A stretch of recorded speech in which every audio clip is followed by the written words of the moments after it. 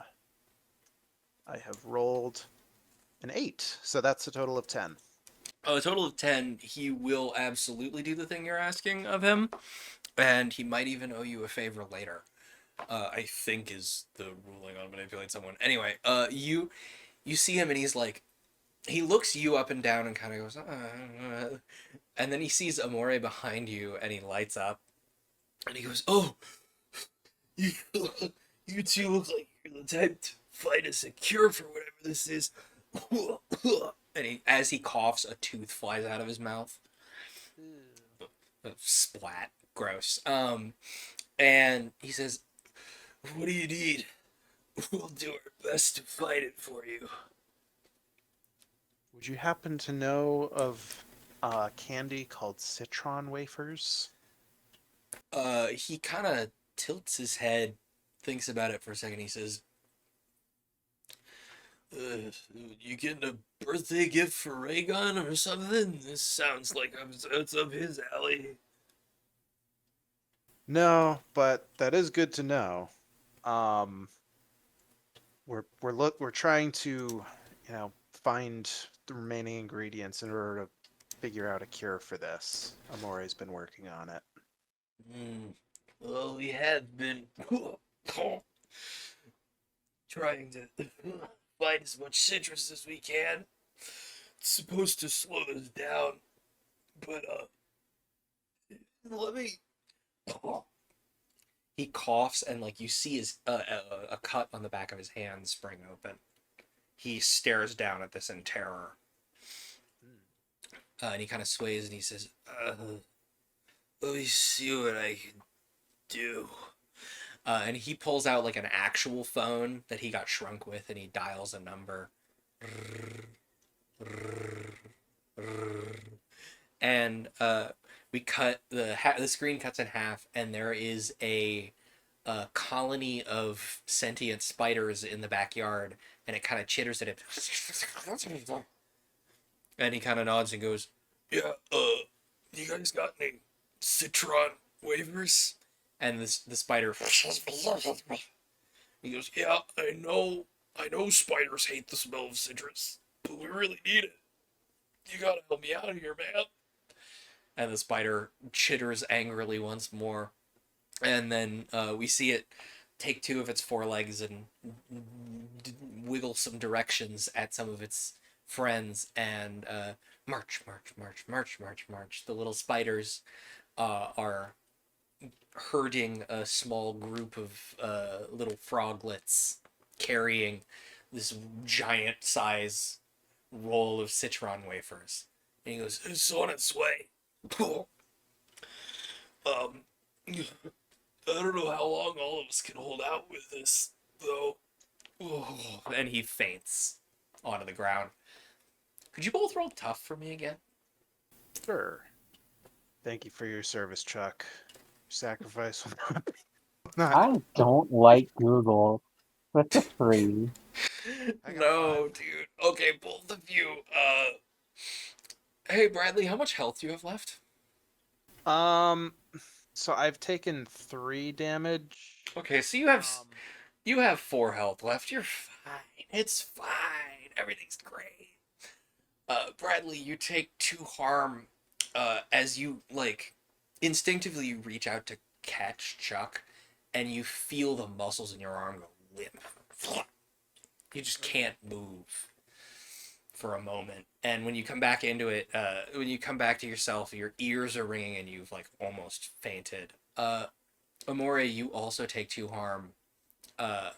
You unclench your jaw. You didn't notice you were clenching your jaw during these proceedings, and you unclench your jaw, and several of your teeth vibrate in your mouth as you do.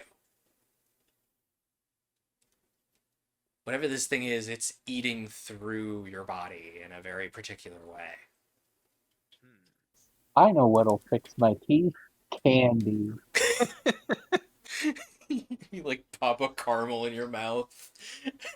If we like Just something I can suck on.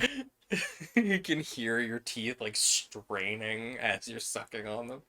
On this candy.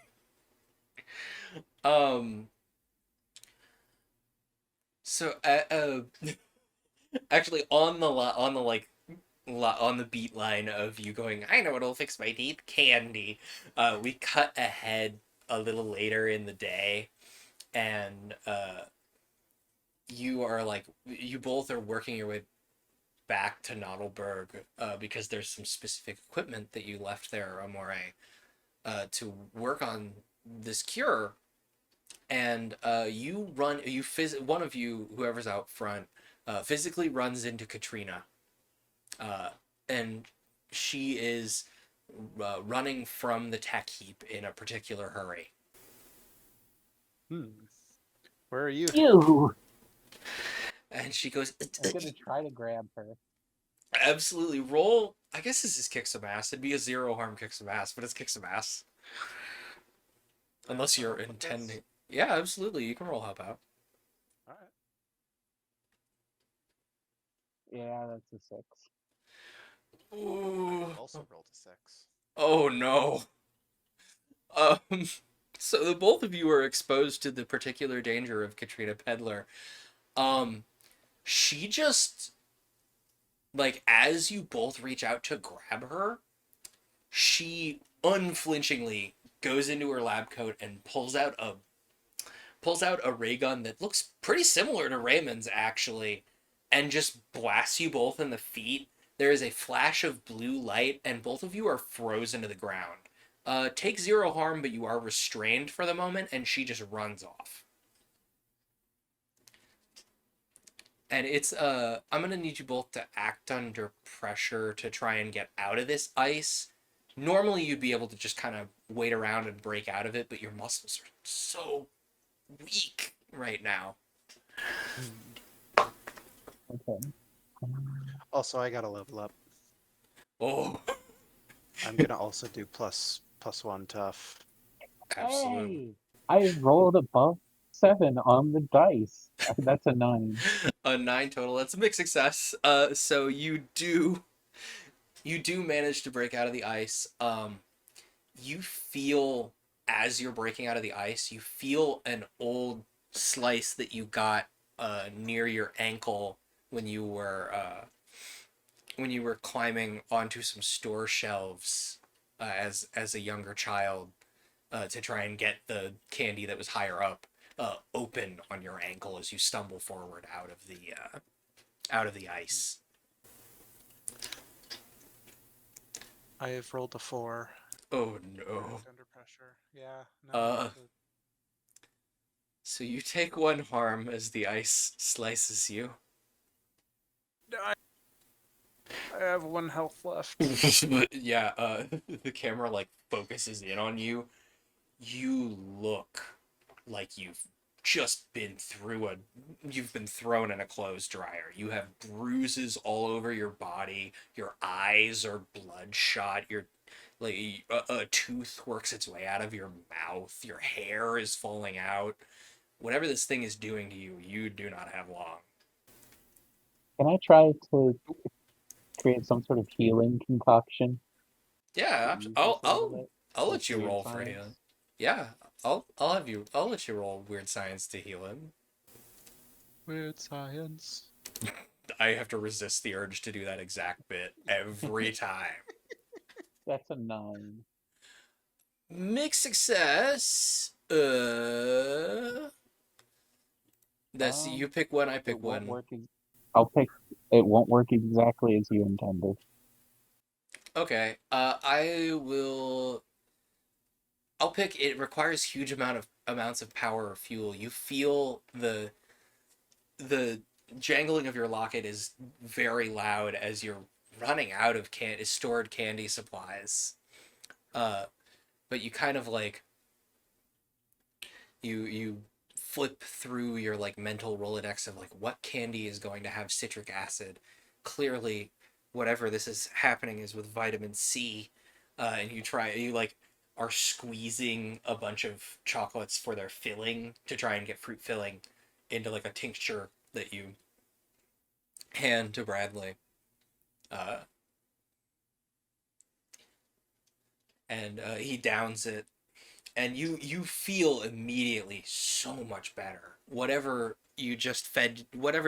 Amore just fed you, it feels like it's satiated whatever this thing that's squatting in your sinuses uh, is up to for just a moment.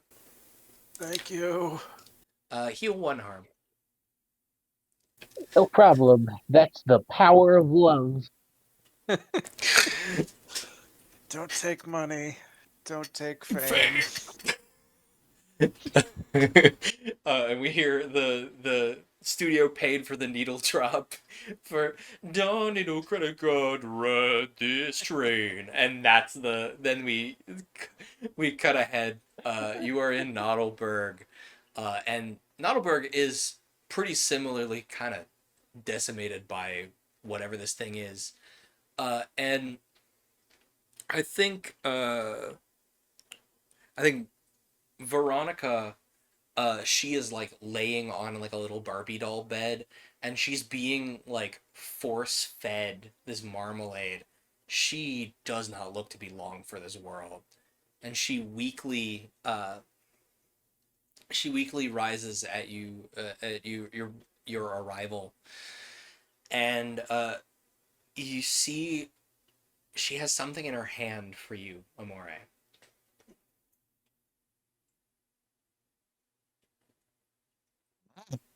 You intended to give it back? And Took you long enough.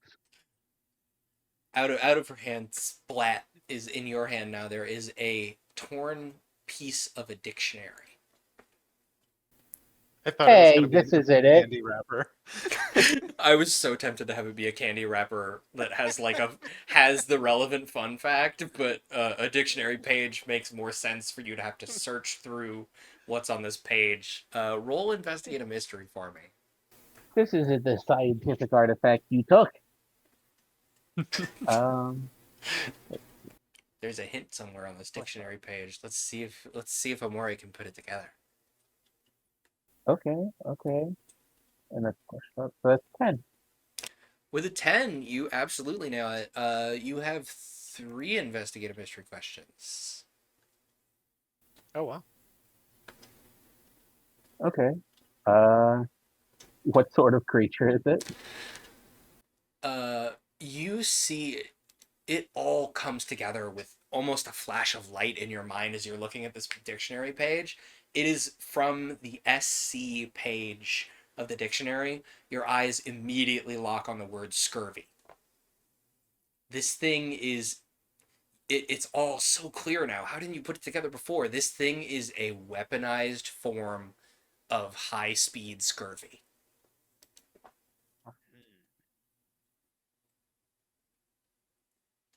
Um, I don't know what else to ask. Because You we know might what wanna can hurt it. Yeah, that's true. you might want to look to The other additional- phenomena questions are also really helpful here. Yeah. Where? Right beneath the photo of the normal investigative mystery options. Undescribed. Oh. Yeah, I was looking in the PDF. Yeah. This one's the additional phenomena options are from Tome of Mysteries, where the rules for phenomena are from. What could slow it Phenomena. down? I already know what can cure it. That's true. You know what you can slow. You know what can cure it. It. You How do I tie this into candy? Oh, you know that candy spoils slower in a cold place because microbes have trouble growing in cold environments. And so it would stand to reason that, especially since this thing is a high speed virus, that if you needed to slow it down in its capability to move and interact with things in the world, including other people's bodies, some sort of cold would put it into a state of suspended animation. Um, I don't really see much in the way of cold on that map. Yeah, well, Katrina did freeze ray you earlier, so that's technically possible. It is. You are aware that building a freeze ray is possible. Maybe you could leverage something minty. So we're still waiting on the spiders. Yeah, the spiders are approaching slowly. It'll take a little bit longer. Hey God, I have an idea. Every time I do this, I keep thinking Luigi logic from Mario and Luigi Brothers. Yes. The little But like Oh ha! I guess I Okay. need to weird science it. Yeah, I would say absolutely roll weird science here. If you're trying to since you're trying to put together some sort of like freeze ray. Okay, that's an 11. With an 11, I think you just don't have any. Oh yeah, on a 10 or more, you pick both requirements that are on hand here instead of me picking one to be inconvenient. Okay. Um, None of these are good. Yeah, my thought is maybe you'll need help personally. Like you could definitely like get help. There is no shortage of science knowledge in the basement. Like if we wanted to pick things that are narratively easy to fulfill, uh Yeah. and I guess it means we're already looking for a rare material. I feel like huge amounts of power or fuel would be the most convenient here too, just because like you can kind of build it and let it sit still here in town. Okay. So you Luigi Logic, your idea for a essentially like a suspended animation shooter. uh and you realize that you'll need someone else's hands to help put it together, someone who knows what they're doing. And as you're realizing, oh, well, I need somebody else's help, in comes Katrina looking uh, extremely contrite, as though she knows what's going on and as though it's her fault and it went farther than she meant it to. Uh, and she is holding, uh, she's got like a bunch of sticks and twigs in her hair, and she looks an absolute mess, as though she was just in the yard. And she is holding a huge bundle of mint leaves. Like, I would say, like, like it's obviously going to be huge to you guys anyway, but like, even to like a normal human-sized person, this is like 4 or 5 handfuls of mint. This is a ton of mint at your size. And she bursts into the town square, heaving and panting and going, "Okay, this is kind of out of hand. Oh, This is kind of out of hand. This is really. I didn't think it was going to spread this quickly or this far or this fast. So we need to work together. We need to work together on this. You're gonna need this big pile of mint leaves." And you can feel the menthol wafts off of these leaves as she sets the large pile down in front of her. And now's a great time for a montage. We get like dee doo dee dee dee. Uh, you and Katrina working together, alongside the help of the few remaining townsfolk who have any muscle movement left in them, are like hammering and like cutting large sheets of cardboard, and like a group of you bend like a paperclip into a ring funnel, and like there's a scene of you and Katrina jumping up and down on these mint leaves to try and shove it in the machine. Wait, could you repeat that? It kind of cut out. Oh, but there's like a moment of like all three of you need to jump up and down on the mint leaves to cram them into the machine to make sure it's working correctly. And then it seems to be almost ready, and Katrina gestures to you broadly and hands you a little piece of a red crayon. And she says, "It needs just one more touch." love. Absolutely, and you put a I'm just little. gonna draw a big heart. Absolutely perfect. That's you draw a little heart on it, and then give it a little splap, a little hit, and the machine rumble emits this huge bubble of like cold and menthol, and you feel you can hear everyone in town sigh in relief as whatever this thing is doing to them halts for a moment. And I'm gonna give you both a moment to a moment to like patch yourselves up and recover, get some vitamin C into you from what little slivers you can find in Amore's backpack, or like, scrape some of the horrible viscous uh, marmalade off of you or something, and both of you heal for 2 harm as the virus slows down and you get some vitamin C in you to even out pace its eating. No longer dying. We love to see it. Yeah. uh, it's at about this time that the spider colony and their little froglet minions, uh, they are they are walking up to Nottenberg, and then they doink off of the dome of cold energy. They can't seem to pierce it. One of the little frogs looks at you, Bradley, impatiently. Oh, They wait. definitely. They aren't able to pierce it? They cannot walk into the dome. Oh. Um, can I see about stepping out of the dome myself? Or, because that's probably the better solution than Yeah. turn off the dome entirely. Roll plus tough for me as you step out of the dome and the virus, like, stops receding inside you. Okay. So I have 2 tough, and I rolled a 7, so that's a 9. All right, that's a mixed success. You. What do I want the consequence to be here? You step out of the dome and you feel this. You feel it like physically move in your sinuses, and you cough. Don't like that. You cough, and it splats one of the frogs in the face, and the frog just like its eyes like boggle, and then it just like shrivels up, Sorry, buddy.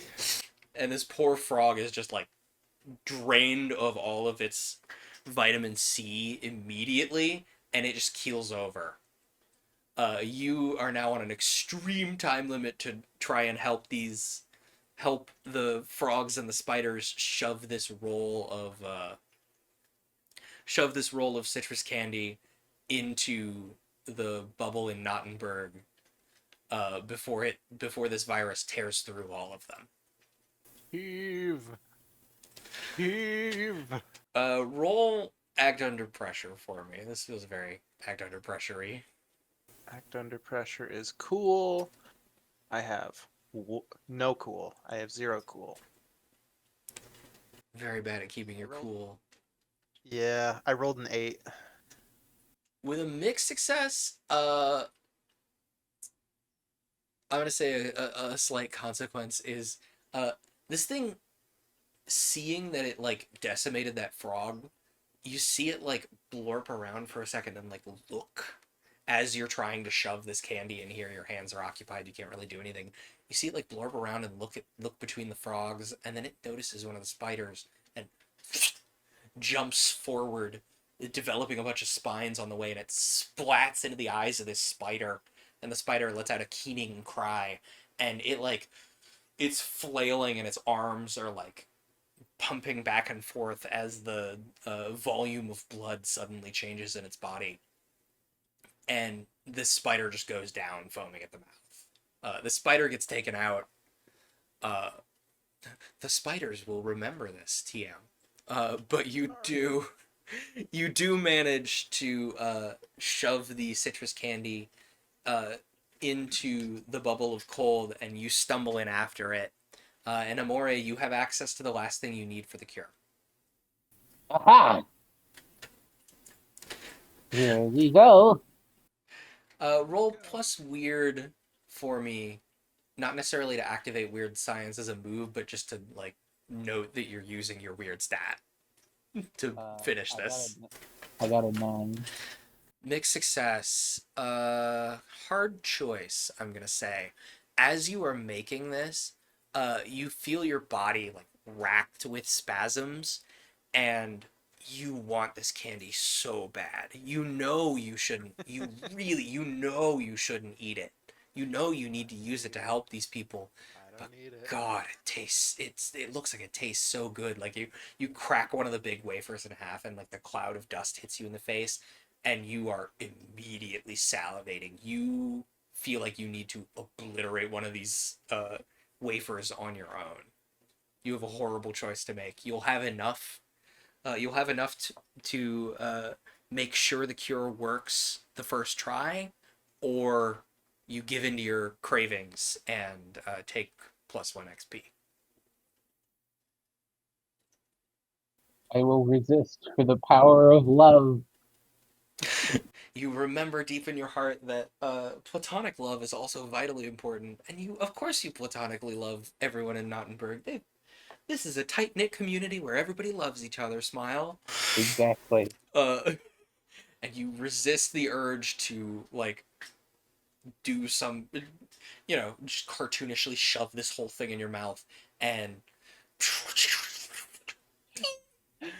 out of this Amore, little where did the cure go? Suspiciously cure-shaped Amore. Amore. Oh my Oh, that's perfect. The very first, your little like, there's a little like rumbling microwave shaped machine, and it starts spitting out little files of cure, and the first file of cure, ding, into your hand, and Veronica is like, she's barely breathing. Now is absolutely the time to administer the cure to her. Yeah, I'll give it to her first. Can't quite hear you though. Oh Yeah. no, my microphone, mean and rude. Discord also might just generally be annoyed with me. I haven't done a long Discord call like this. Because I never heard any. I didn't hear any audio issues when I was just listening to you through the stream, so I think it's just a Discord. I think Discord is just mechanically not used to me doing this long of calls with the mic on. It's just like, what's going on? Father, father, help! Too much microphone, father. Anyway, you gently feed Veronica this cure, and immediately, like within instants, she sits up and coughs, and a fist-sized hunk of gunk splats onto the ground in front of her, and she goes, "Oh my god, that was horrible. What is happening? What year is it? Who are you? Wait, no, I know who you are. Who are you?" And she starts pointing at people and then going, "Wait, no, I know who you are." It has assuredly worked on her. And When I see this gunk, I'm gonna load some remaining crumbs of the wafers into my atomic pistol and just. absolutely roll kick some ass for me.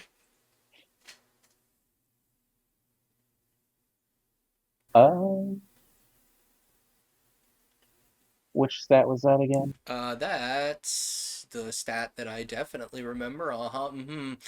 Kick some ass is plus tough. So that's a 7. Uh, with a 7, a mixed success. You hurt it. It hurts you. You shoot it and it like dissolves and just like becomes a puddle of goop on the floor. But it calls out. It makes this noise, and that's a distress signal to the chunk of goop that's in your nose, and it like forms a bunch of spikes inside you. Take 1 harm. Oof, owie, ouchie.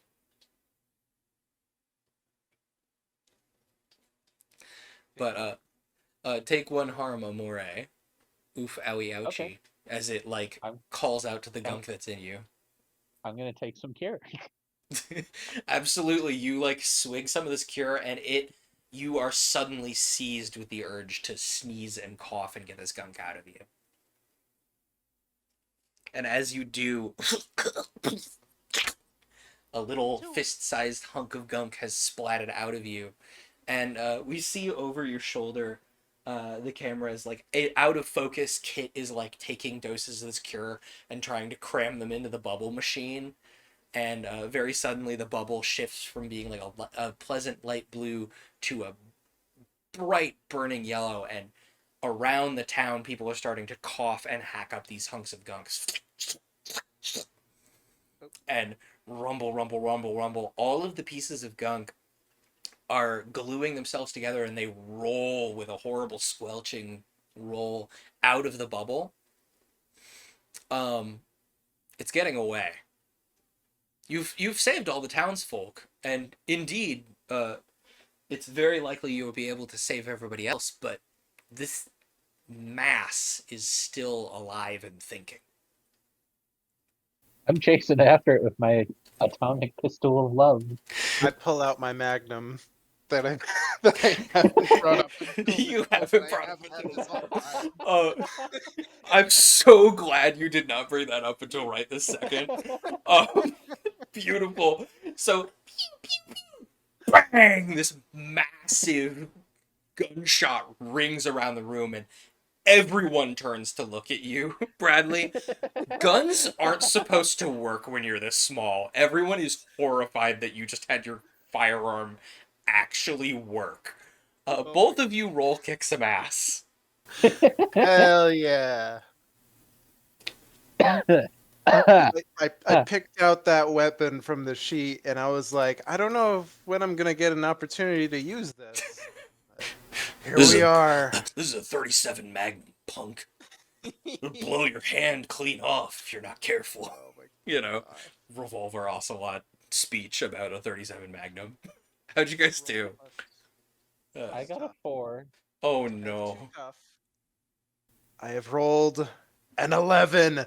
That's a 13, baby. That's Hell yeah. incredible. Yeah, we see that Amore, your hands are shaking a little as you're realizing that this thing was inside you and doing horrible things to you, and your shot swings wide, and like there's a fly that was buzzing around near the spiders, and it gets nailed, and it just suddenly like crusts over like it's been coated in citric acid like a sour candy and falls over and starts twitching.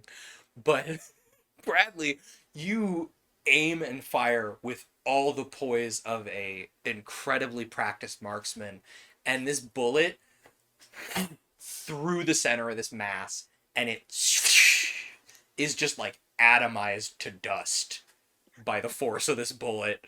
It is so super dead. Oh my gosh. And thankfully, because this is a one shot, you now don't have to deal with the consequences of it. You are someone with a functioning firearm. Because in this setting, almost everyone's firearms are supposed to have the unreliable tag. Yours doesn't. Defeated is the monster, I'm going to say. That was just like such an absolutely perfect like ending kick to this thing. You absolutely nailed it. So you have defeated the monster, this horrible super scurvy virus. That was Citrust Me Bro is the name of that mystery. Trust me, bro. Oh my gosh. It's a great one, and I've only had a chance to run it twice. That That's great. sucked though, in that was really creepy. Yeah, that one, honestly, if we had like just like 10% more time, I would have like taken a minute to like, actually sit down and like do session 0 stuff with you guys and be like, hey, so this Yeah. mystery has body horror, this mystery has that, this mystery has that. Which one of these is most relatable Yeah. to you? It was fun though.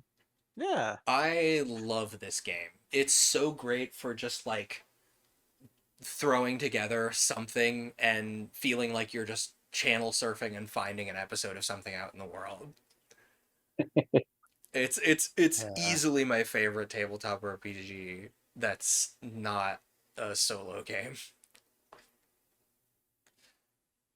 Okay, so now I will lend the table to you both. Do either of you have anything you want to plug generally? This probably isn't the place to plug my art, just because Ah, it gets a little spicy. it's So maybe on average a little spicier than my average stuff, but now that people know that, you should be good. Just like, I very strongly have the opinion of, well, as long as you tag it, you're fine, and I'm extending that to my viewer base. It's great work. I cannot stress enough. GoGo is fantastic, and I have been helping you workshop some stuff, and there's some really fun stuff on the Well, horizon. Much thanks. agreed. Thank you. So go check out at gogoforit.bsky.social for some really, truly fantastic art. I believe we've seen Dore come up in Camellia a couple times, and Gogo very graciously drew a portrait of Dore at one point, which I will retweet after stream for sure. I may even go to the trouble of digging it in the middle of stream, but it's really great. I heartily suggest Gogo. Maz, And do you... you should. you go. I was gonna say you should also check out maztitos.bsky.social for really cool dude. Hello. Oh, thank you. I've seen in passing a few of like, oh yes, this commission by Maz, and I'm like, that's a good character design. Thank you. If I have not followed you before now, which I'm like 98% sure I follow you anyway, if I haven't, I'm following you now. I think, yeah, I think we're mutuals.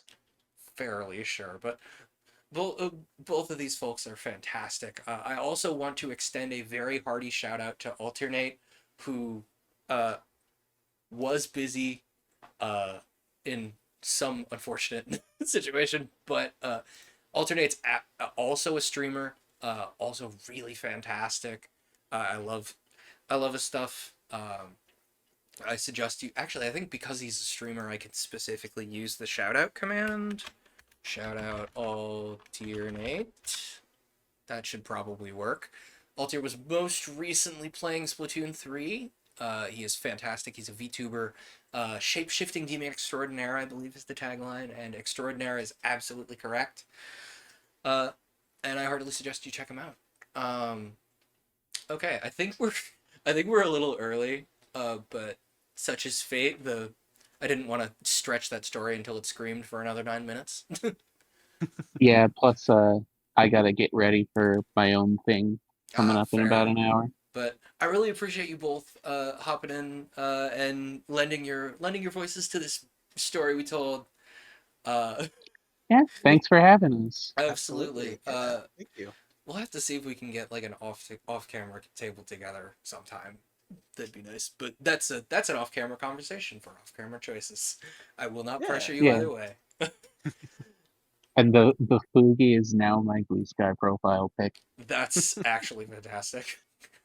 So good. I really like the Fugi you put together. Just pop, pop, pop, pop, pop. Delightful.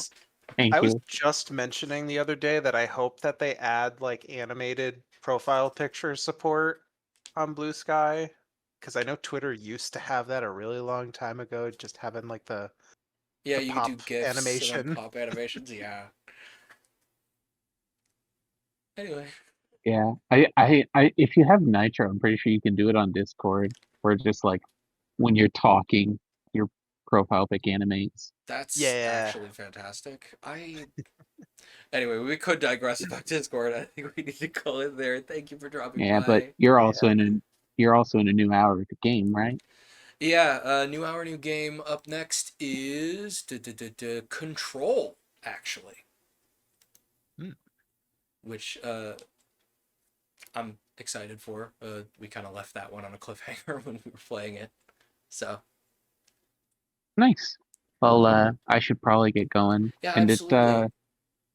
it looks like for future reference, if you do a Discord call again, maybe you gotta adjust the volume Yeah, levels. I noticed that. This is Altair mentioned, and I'm like, geez, I had my system audio way down.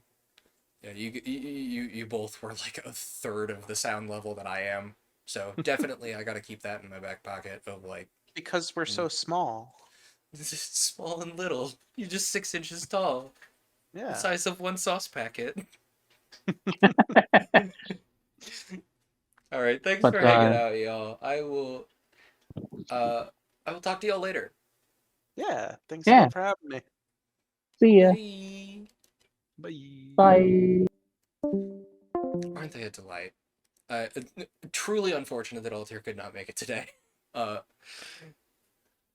again, I cannot stress enough. Go check all three of them out. Heartily suggest it. Let us see if I still have my stuff set up for Control. I'm actually going to run the ads a little early.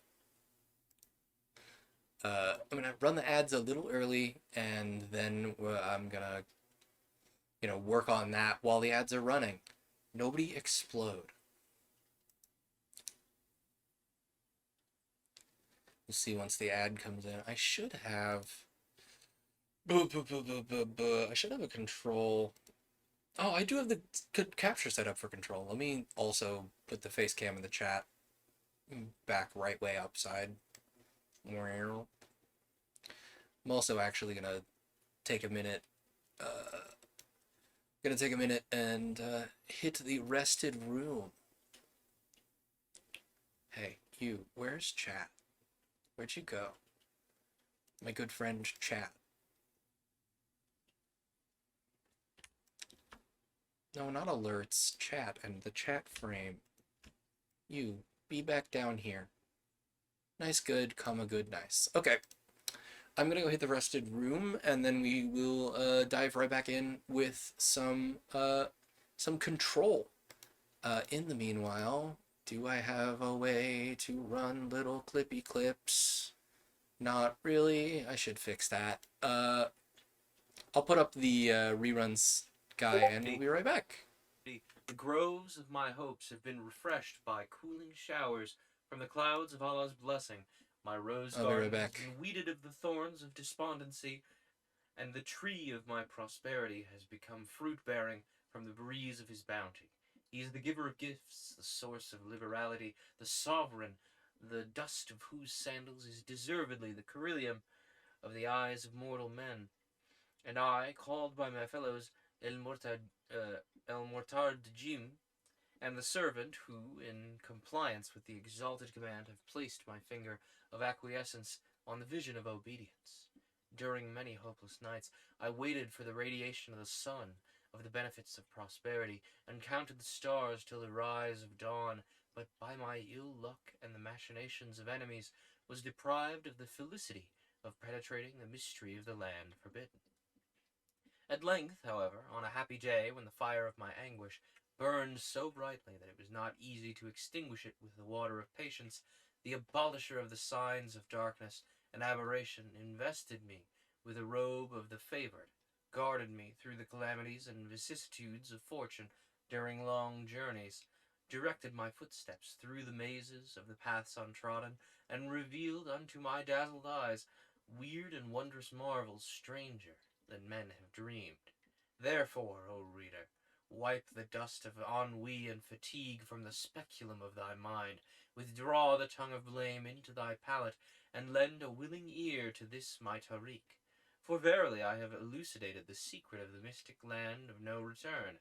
I have torn the veil that hideth the great skin from the eyes of men, and have gazed in the eye of Ishtar. Inshallah. Prologue. Thrice hath the feast of Ramadan come and gone since the greater of requests last allowed my eyes to behold the well-remembered landscape, scarcely visible in the pale light of dawn. Hills covered with tall feathery palms rose abruptly from their barren sun-scorched plain, and at their foot stood the dazzlingly white city of Omdurman, the impregnable and mysterious headquarters of Mahdism, while beyond, like a silver ribbon winding through the marshes, the Nile gilded, half-veiled by its thin white cloud of morning vapors. Within the walled and strongly guarded city was a scene strange and fantastic. The air, heavy with war rumors, was rent by the deafening strokes of enormous brazen tam-tams, mingling with the loud shouts of dark-faced Yalins. Here we go. Once again, reminding you of the blanket disclaimer that these books are old. There's gonna be words in here that were fine at the time and make me grimace. Read the blanket disclaimer down below me if you are. I am now realizing that that the GameCube controller is not gonna have enough buttons for control. It needs both sets of triggers, which is kind of unfortunate. The controller not controllering is gonna kind of shoot that plan in the foot, unfortunately. Very mean and rude of it. You know, I am morbidly curious to see what will happen if I try, but do not hold your breath for it to work well. Wait, no, it's not going to work at all because, well, I guess, I want to see what happens. Is it a good idea to see what happens? Absolutely not. Positively not. But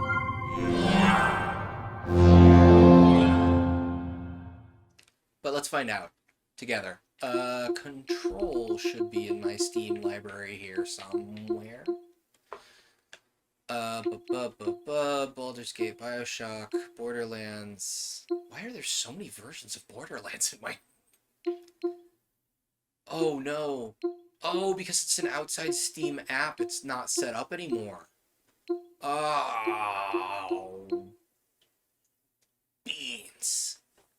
Fiddle-dee-dee, fiddle-dee-faddle, grumble-dis-grimbledy. Okay. No control, no fun allowed, none whatsoever, because, it's not in my Steam. Why aren't you in Steam anymore? Wait. Add a non-Steam game. It should be in my... It should be in my, install for... What's the thing? The thing... Oh, my brain. Oh, where is it? It's gonna be in the Epic Launcher. There it is.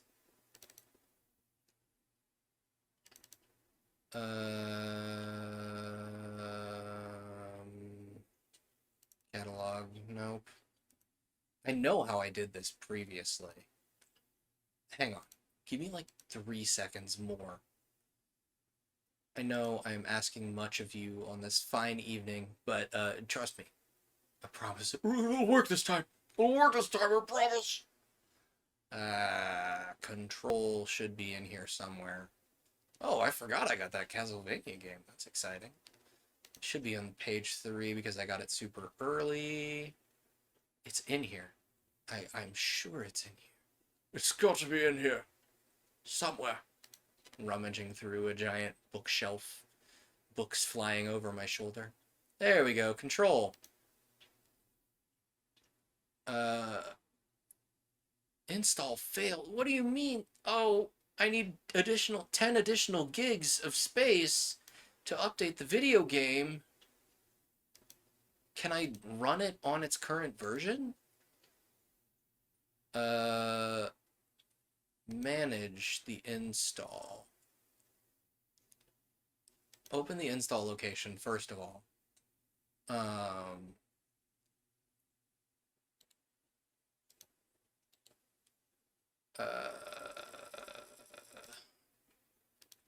First of all, let's see if we can get this to... Let's see if we can get this to launch on Steam. Just real quick. I promise it works.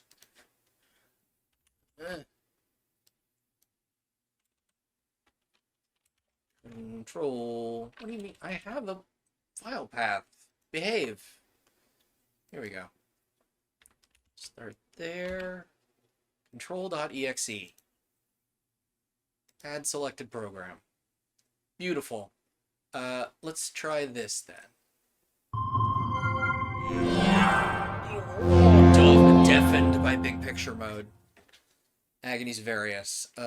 Give me my Steam... Oh, no, not Celeste. Definitely not Celeste. I do not have the patience for Celeste right now.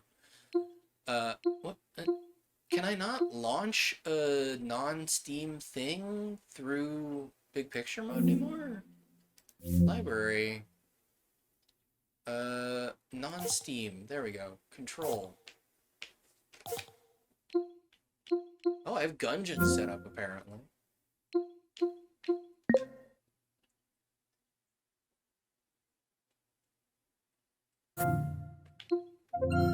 Okay, let's see what happens. Oh, that's not a good sign. It immediately used the D-pad instead of the... Oh, that's full screen. You're not supposed to be full screen. Oh, this isn't a good sign. I don't think this is gonna play nice. I think we might have to Splatoon. I think we might have to Splatoon, gang. Which, like, I'm not objecting to Splatoon.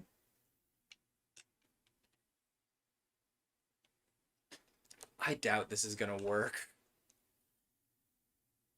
I think this might be just... I think we should have just given up and done Splatoon. Oh, well, the A button worked. That's a good sign. Put this in windowed mode, would you?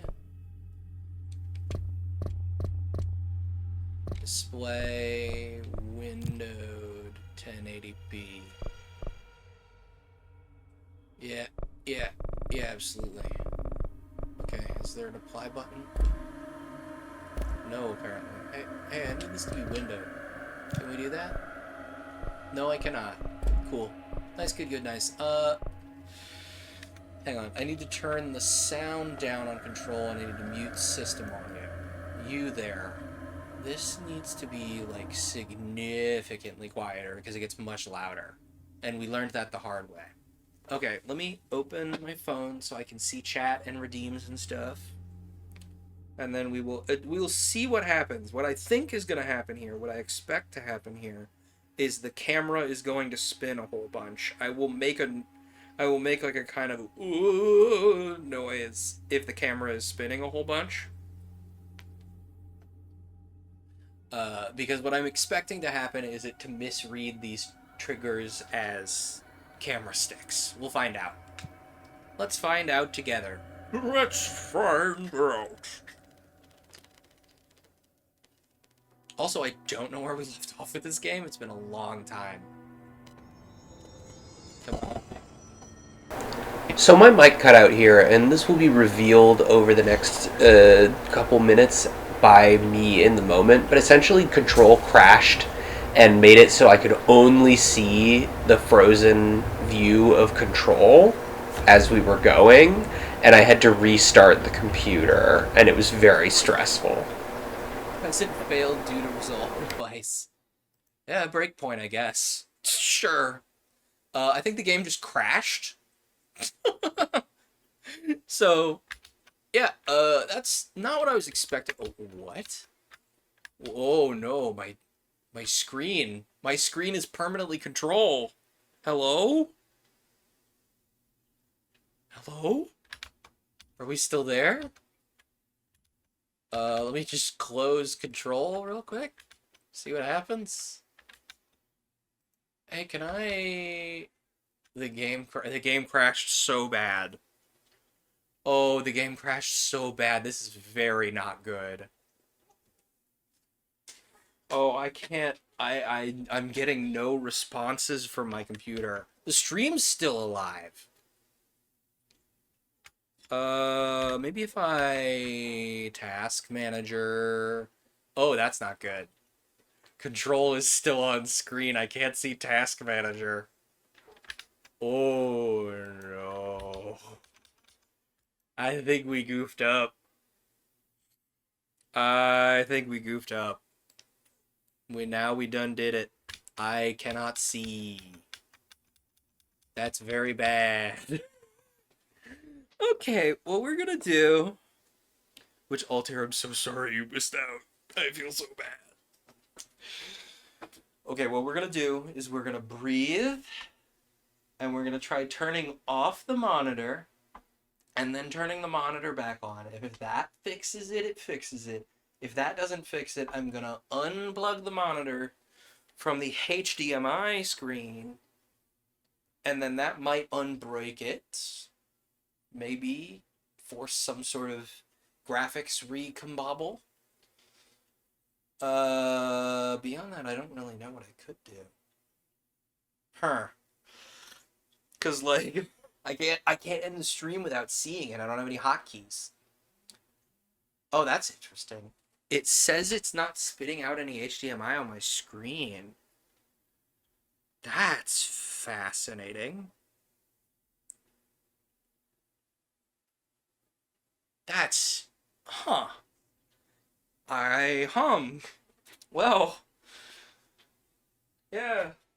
You know, I guess this is Control, exerting its control over things.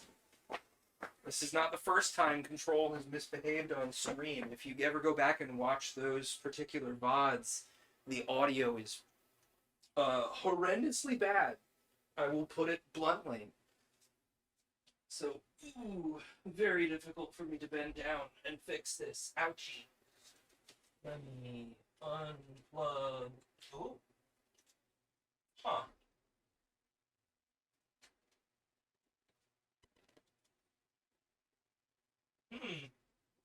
That's That's a noise. I don't know if you can hear that. That was a little dee-dee-dee-doo. Dee-dee-dee-dee. I'm gonna unplug the GameCube controller just in case. I'm not getting anything, gang. I mean, you all can see something, so it's not... The computer is not dead. Huh. I don't know what to do. I've never had to do this before. I mean, do I just have to turn off the computer and hope? I guess? I can't see anything now. Oh, screen. Whoa, screen. We got screen. Okay, we're back where we started. Okay, good news, bad news. Good news, I have a screen. Bad news, it's still Control. I wish I could, like, show you all what's happening. I guess I could pick up the webcam. Alright, everybody hold your breath. I'm picking up the webcam. Ignore my desk. This is what's happening to my screen right now. This is all that's showing up. And when I try to tab over to other things, it shows the little tab menu, but nothing comes up.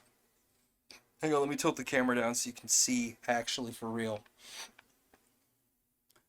That's modestly better. See, you can see that there are windows open and stuff. But I can't seem to do anything with them. Let me put you back up there. There you go. There you go. That's better. I think we genuinely might have to just end it early. What do I do? I can't fix this. I can't see anything. Like, all I can think of is turn off the computer and turn it back on, but, like, that'll probably break the recording, is the problem. Tell you what. I will, if this breaks because this is going to break the recording, what I'll do is I will go and, I'll splice these together. How's that sound? We're going to cut out for a second, because the computer clearly needs a break. Hiyo. Okay, we should be less dead than before. They technically get drawn at 7:59. Police just realized. Ah! But the last chance to get them for today's thing was 7 p.m. today. Oh, so you... So I have like 30 minutes. Okay. Good luck. Thank you. So for those of you who are just tuning back in, what just happened is I tried to run Control, and then it crashed my whole graphics, everything. Yeah. Horrible, terrible. But, you know, what you gonna do? Let's remove the basement world map. Let us put the chat back where... Okay, we don't need Foogies anymore. Bye, Foogies. By that frame, and then chat and chat frame. Someone type something to know that I'm real. Chat and chat frame need to come back down here. Be bumpus. Question of the day, is that going to count as one continuous stream for Twitch? Because, like, I'll just edit it together for YouTube, right? But, like, will Twitch allow that? I don't know. Who knows? Not me. Anyway, that was horrible. I hope everyone's back. Hope you're all here. Pat, pat, pat.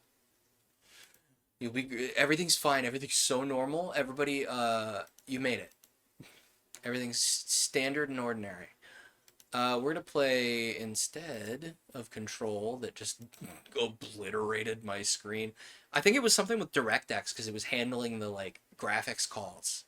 And it just completely, like, it hit a breakpoint.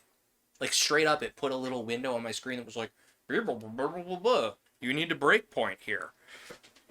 So, duly noted, we physically cannot play Control anymore.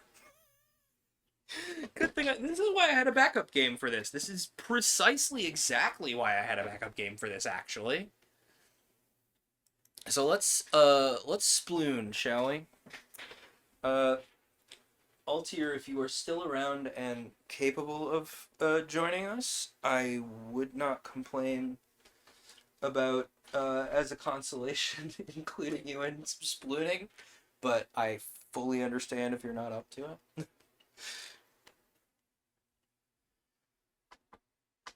Yeah, I'm sorry about that, man. I genuinely did not mean to exclude you. But we were running out of time. Okay. Stress. Stressful for me. But what you gonna do? Okay, yeah, communication error. I saw. Don't worry about it. Let's spoon some sploons, man. Beep, beep, beep, beep, beep, beep, beep. What's this little giga? Why do I have a notification? Oh, because new pal. Okay. Makes sense. Okay, splooning. We out of here splooning.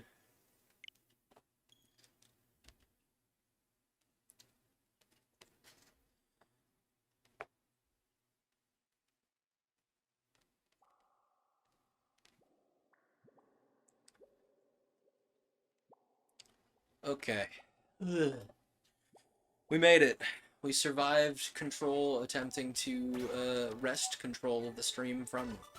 Let's splat some oons. Can I skip this? I think that's part of why Shiver and Fry and Big Man have not had the time to grow on me, is because you're able to just skip their stuff. Oh yeah, it's been a new season. Uh-huh. Yeah, I definitely have been playing consistently. Uh-huh. Oh yeah, new weapons. Yeah, that tells you the last time I played this, too. Not gonna lie, the one that's like the one that's a bread ringer is very tempting to me. Yeah, new weapons, yabba yabba babba ba. Oh yeah, our Urchin Underpass is back, let's go! I have strong concerns about the DDDD I just heard from my PC. Yeah. Updates, yada yada yada. It's like, hey, you've missed most of the season. Hope you're good. Genuine concern. I do kind of love that one of the stages is like a robotic ramen. Robotic ramen state or robotic ramen's shop. It's kind of fun. I really wish I could look between more than one monitor. Yeah, new season, yada yada yada. I got 5,000 gold. Cool. Give me like 5 seconds to double check that the computer is not like trying to develop sentience or something. Because at this point, I've put 10 years of my life into it. If it develops sentience, I will not be shocked. Although, to be fair, a good section of the time that we've been putting on camera here was not with this computer. It was with a little laptop. Our good friend Lappy, who worked very hard. Oh, cool. Thanks. Hey, you have a Java update. Do you want to update your Java? Yeah, I'll do that later. Like, genuinely, I do need to update my Java later, because I develop Java-type programs. Anyway. Sorry, just after the whole fuss with the graphics card just then, I was a little scared. Anyway, that should be uninterrupted for the YouTube audience. We'll see. We'll get there. Splatoon. Do we want to do some side order? We want to jump into some matches? I'm just gonna do some turf war. I'm level 686. That's a lot of work. Wow. That's an incredible amount of work. I love that my guy is still dressed like it's Splatoon 1. Like, at this point... So, lore... I suppose... Lore... clarification, I suppose. My Splatoon characters do have lore. Hang on, get stuff. Oh, I forgot we, like, completed Spire of Order. That's fresh as heck. Oh my gosh. So much stuff. You know what? We're excited.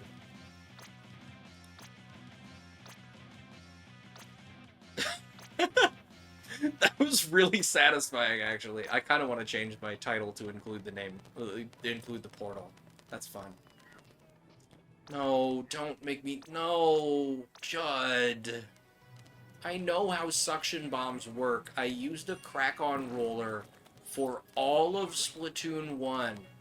You don't need to learn me how they work. Thank you, Judd. You're so helpful. Match menu. Menu for the match. But, my Splatoon guy has lore, which I don't normally do for a game that's not like a story type game, but I don't know, I'm just very attached to Splatoon. This guy that we're playing as, him name Oshinko. Thank you for NZAP user. That's very funny.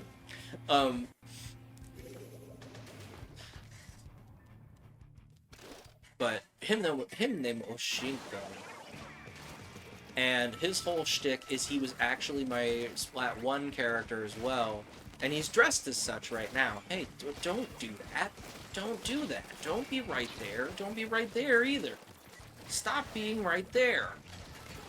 Alright, whatever.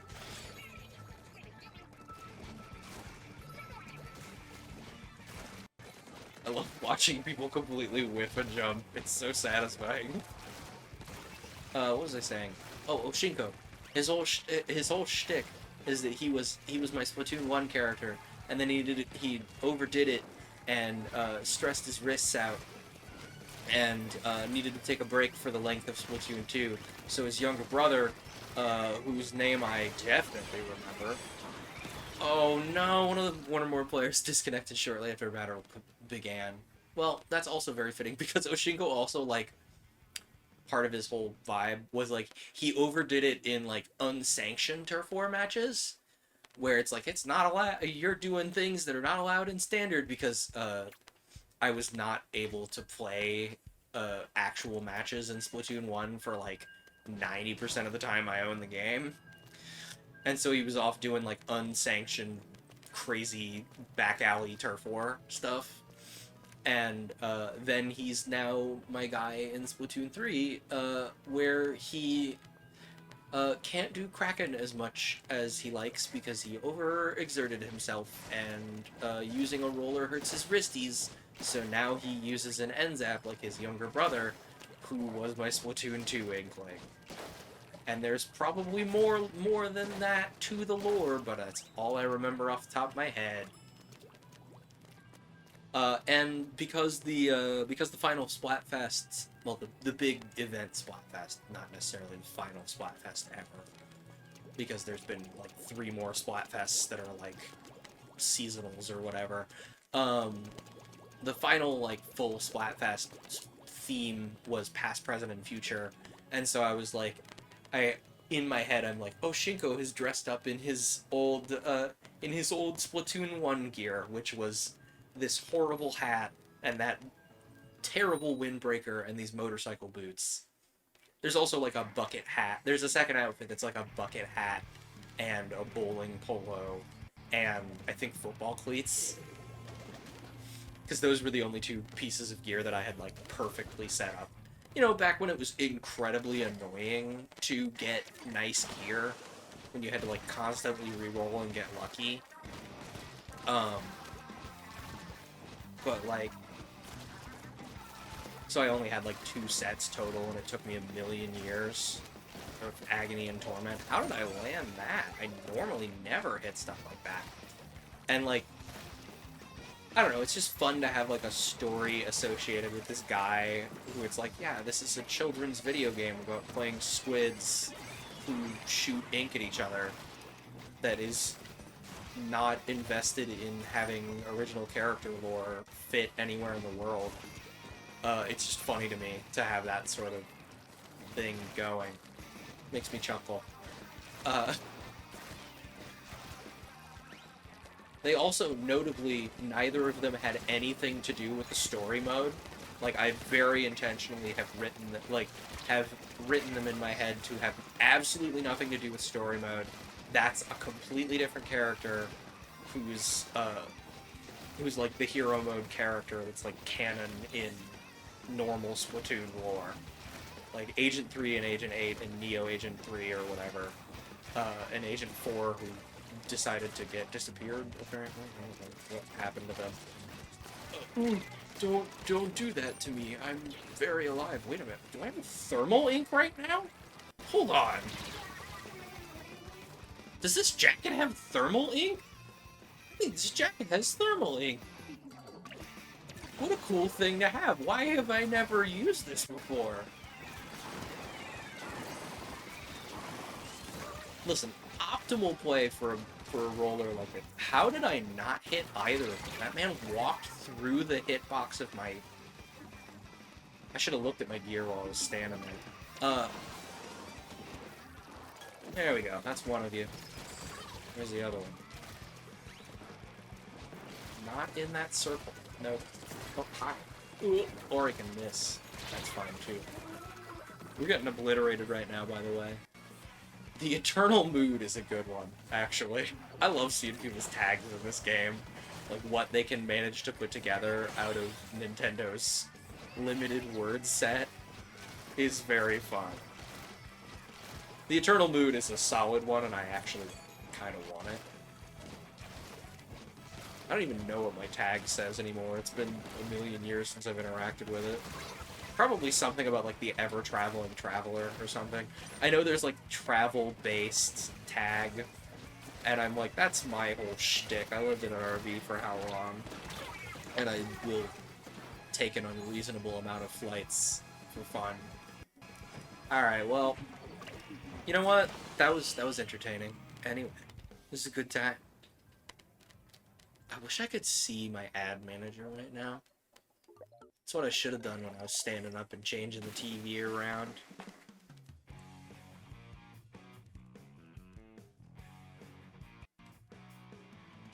The Eternal Mood is just very good. Subterranean Festival Goer.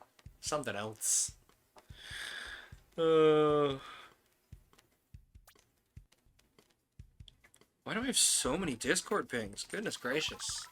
It's like I'm popular or something. Let's look at my tag, actually, now that I've said that. Because we got a bunch of stuff to add to the tag recently. Hang on. Gotta play the Gachapon machine. Badoop. Get something good. A banner! Neat. Menu. Options. Status. Live streaming traveler. Hey, that's actually really on the nose. Yeah, I'm gonna keep it as Cali Marine. I like Cali Marine. They're kind of my favorite. Oh, that Oct isn't bad, though. I kind of, I don't know. I'm a big fan of Cali Marine. They're my favorite idols, because Splatoon 1 is a killer. I'll leave my badges the way they are. Pearl and Marina enjoying some soda. I like that a lot, actually. We got live streaming traveler. We got layered rotator, gelatonal, intensifying harmony, homing, gushing. Actually, there's probably some other really good ones in here, but live streaming travelers, just two on the nose. Yeah, reminiscent, self-taught, springing, turn of the century. Nah, we'll leave it at live streaming. And then what do we got here? Triunfal, Teardrop, Spiccato, Project Manager, Parallel Cannon, Otherworldly Being, Nobilmente, Mediator, again, live streaming Traveler just kind of on the nose. Live streaming Arpeggio, actually, I tend to, or I don't know, maybe. I think we leave it. I like live streaming Traveler a little too much. It's a little too good. What do I have a note of? What do I have a little ping? Oh, at the store, because there's, like, catalog stuff. I think we might just do some side order, man. I don't have the patience for multiplayer. I do kind of love that, like, when you go to the store from the Splatoon 1, oh, cola. I do kind of like that when you go to the store from the Splatoon 1, lobby, it shows it on a little screen, because you're just looking at it through this little screen. You know what? You're right. Remember to drink water. Heck yeah. Speaking of remember to drink water, guess what I haven't been drinking today? Water. I've been drinking all sorts of tea. I had like...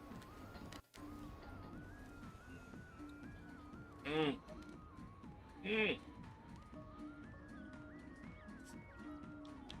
ever just not... Oh, ooh. Don't like that. I need to wash my water bottle, apparently. Oh my goodness. Don't you just hate that? Splatoon Fact 16. Marie's favorite band is Chirpy Chips. I have no idea if that's true or not. I'll take your word for it. Plus why, if you watch the Amazing Digital Circus. I haven't gotten to it yet, actually. This is good. I love seeing people do that, like, little joystick thing. You know, like the joy to keyboard thing where you can, like, input a bitmap and then it just spits out a really good picture. It's incredible, the amount of work. Oh, we're not gonna talk about that one. It's an incredible amount of work people put in for these plaza posts, man. I mean, I did play Splat 2. You know what? You do love the DS. Let's go. The DS was great. I played a lot on that. Press Y to make me feel better. Yeah, I would press Y. This is good. Anyway, I'm getting distracted. Let's order some sides, shall we? Oh, I have more weapons. Oh, all the order weapons. Yeah. Wait a minute, did I get the Octoshot replica for doing it the last time? What even is the... I assume these are just reskins of the default, right? There's no way they do anything different. Anyway, the thing is, the NZAP is what Oshinko's younger brother uses. Yeah, this jacket's had thermal ink on it the whole time. Since when did that happen? I must have, like, swapped that in for something. Anyway, side order. Let's go to the train station. Oshinko's younger brother is an adoptive younger brother, by the way, because he's an Octolane. I don't know if I stressed that. But they get along well.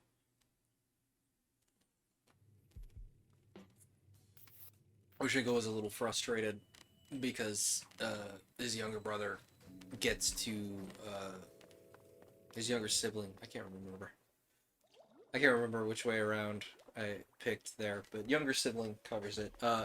His younger sibling got to really get into turf war, unlike him. So, you know, kind of, you know, a frustration of, like, I'm good at this, but I didn't get to do it, versus you got to do it and you're better at it than me. Immediately main firing speed, of course. Wait, I didn't pay attention to which palette we were picking. Brain smooth. I do really like, I really like side order. I think I've established a great many times that anytime you slap a, we're roller. Oh, let's go. I love roller. What was I saying?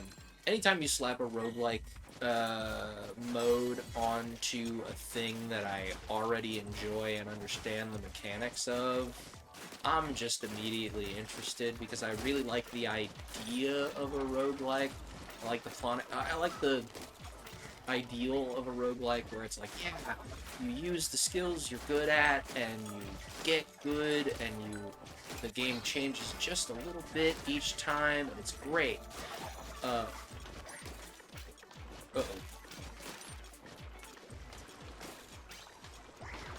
And it's great and you adapt to the game and it's fun, but like I take so long to take on additional gameplay gimmicks. Right? Like, I take so long to adapt to each game's little... What do you mean that was my fastest time? Are you for real? I think that's almost the minimum time for that, too. Yeah, absolutely. I'm gonna... Ooh, but main ink coverage would slap. I'm gonna go main ink coverage. We should pick up hard anyway, just to have extra points around.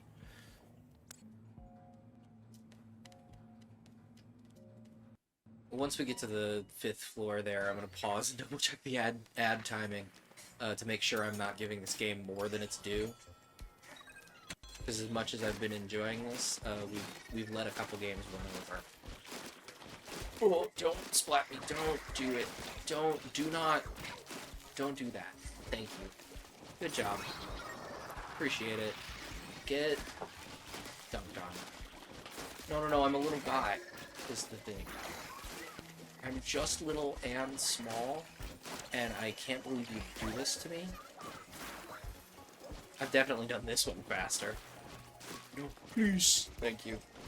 I'm just a boy. Never you mind that the Octoling is clearly girl.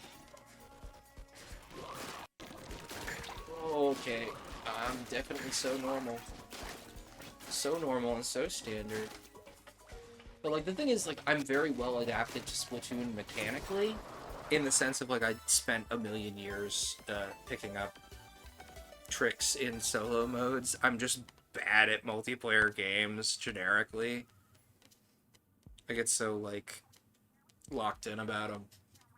Anyway, splash damage. What year are we in here now? This is 2022?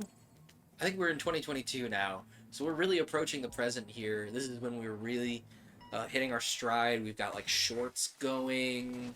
We've got a TikTok feed. You know, just to put you in the context of what year this is in the channel, we're doing like... We're actually picking up new games. We're trying experimental stuff. Paper Cuts is well into its 3rd season by this time, where we're reading all sorts of fun stuff. Kraken! The Kraken! I don't know. This was a good year for the channel too. We really, I actually caught some speed, built up some momentum. Alright, hang on a sec. Let's check that we're not giving Splatoon too much of its due. I should have set a timer the first time the ad ran. Ugh. Run out of gas, gang. Not as young as I used to be. It's been 10 years, man. Oh, it doesn't say. It doesn't say. Tell you what, we'll give it 7 more minutes. We'll give it 7 more minutes, and then we'll switch to our final game, which is the coin game, I believe. That or Balatro. Although with the way things misbehaved today, I think Balatro is more in order. Just because we know the Switch will behave. And I'm gonna have to make a judgment call on the finale. Everyone, I'm really sorry. It's hot. It's been a long day. And I really do enjoy streaming for everyone, but it would be kind of fitting. I didn't want to bring it up in the middle of the Monsters game, but it'd be kind of fitting if I ran out of gas in the middle of our last hour, because 2021 was a shorter year for the channel, so to speak. There's a lot less there. I think there's like maybe 1 or 2 things on the main channel feed itself. I was doing at that time. I was doing a lot of things outside of the channel, working on other people's pages. You know, posting a lot of tabletop stuff, which is why I went for Monster of the Week, right? I was doing all this tabletop stuff and like labbing on behind the scenes projects that never really came together. Do I want Max Lucky Chain? I think I do. We don't need the vending machine yet anyway, we're fine. But I was working on a lot of stuff behind the scenes. There wasn't a lot of stuff that made it directly to camera in 2021. And so it's kind of fitting if I only make it 9 hours and some change for the 10-year anniversary, because the 9th year was a little less spectacular. Like, and it's still, I still had a great time doing stuff on other people's channel, but like, in looking back for this, I was like, wow, did I really not do all that much in 2021? It was just like, it was really a big, it startled me, is what it was. Of course, like, 2021 was also the year I was in Reno, which I believe I've told this story before, and if I haven't, I really should. I was in Reno for a few months while my RV, it had some transmission trouble, which we never really pinned down, by the way. And like, it just like, it was just an interminable time where I had no access to anything in my house. Like, I had to live out of a series of motels, and like, I wasn't gonna it wasn't gonna kill me, right? I was still like living my life, you know. I was in Reno. I was going to the round one pretty frequently. It's not like I was like, you know, couch surfing or living on the streets or whatever, but like, there was a full, like, a significant amount of time where I was just in this, like, first it was a Motel 6, and then the Motel 6 itself was being torn down, which I don't know if I've ever told this particular story, but I was in this Motel 6, and I was like, okay, I need to go renew my room, and they were like, oh yeah, you can only get it through this specific Thursday. I'm like, and why can't I make it go any longer? And they're like, well, you just can't. And then they didn't explain. I'm like, okay, alright, I guess I'll just try and find another hotel, and I did, right? And I went and found another hotel, and then, like, it was another couple weeks living in this random hotel that had, like, a casino in the ground floor, right? And then, after finally the RV returns from the Shadow Realm, after, like, approximately 1,000,000 years of interminable time in the shop, finally, we, where is the other portal? Oh, no, it's one of the running fish. I was like, where the heck is the other thing? There it is. There we go. Get up. Just get up.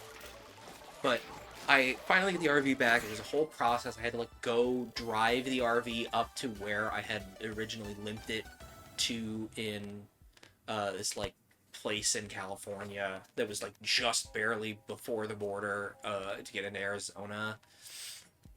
And, like, then I had to, like, do that and then, like, tie the car onto the go get the tow dolly and then bring the tow dolly back empty, and then, like, with like a million little steps to get my car and my RV back. And in the process of getting the RV to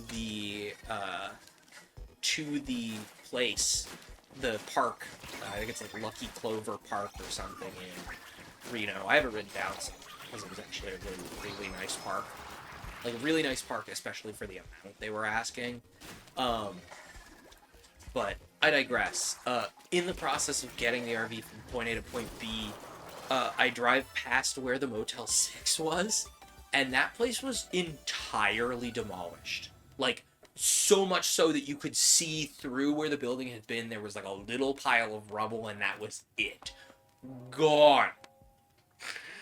Like it was just such a wild time in my life for me, and that was in 2021. I was like, I don't know what I'm gonna do. Like I like it was the first time that I had put the podcast feed on pause, and that was after it had gone unbroken from the time that I first started editing episodes down into a podcast feed through Reno. And then that was the first time that I was like, okay, I had like not even had a late episode even at that point. And then I was like, all right, well, I'm out of my house. I physically do not have the drive that that the podcast is hosted on right now. So I physically cannot edit this. I'm so sorry. That was the first time it was late.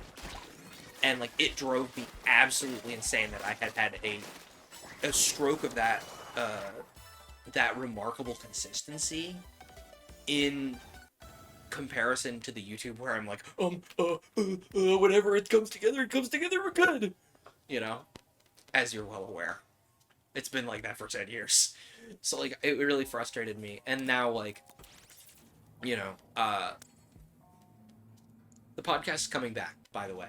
That is something that I wanted to announce and stress during this that I haven't really been leaning on, is Paper Cuts is coming back. As soon as is humanly possible. It might even be next week, to be honest with you. It might even start coming back next weekend, just once a week on Saturdays at noon. We might be working our way through season 3 episodes again. And I really I missed it a lot. I really enjoy reading loud.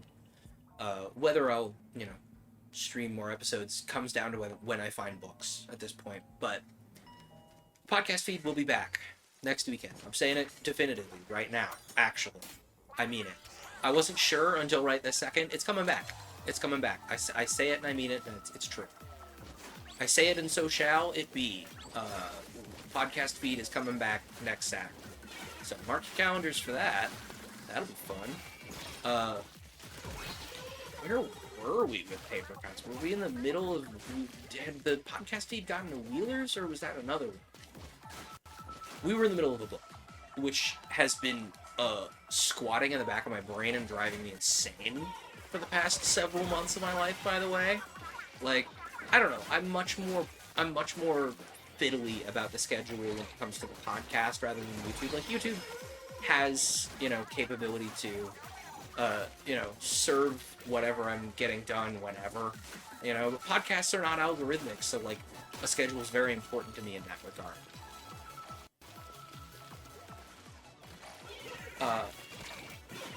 That's 2. That's 3. Where's the 4th one? That's 4. Oh no, that's 3. I got one of the little guys in the middle of it. Where are you? What is happening? There we go. Easy video game. That boss can be a lot harder than it turned out to be. But podcast coming back. Once we get through the backlog of season 3 episodes, then I'll talk about season 4. In the same note, we are actually a little ways behind on VODs. I think I'm 2 or 3 behind at this point.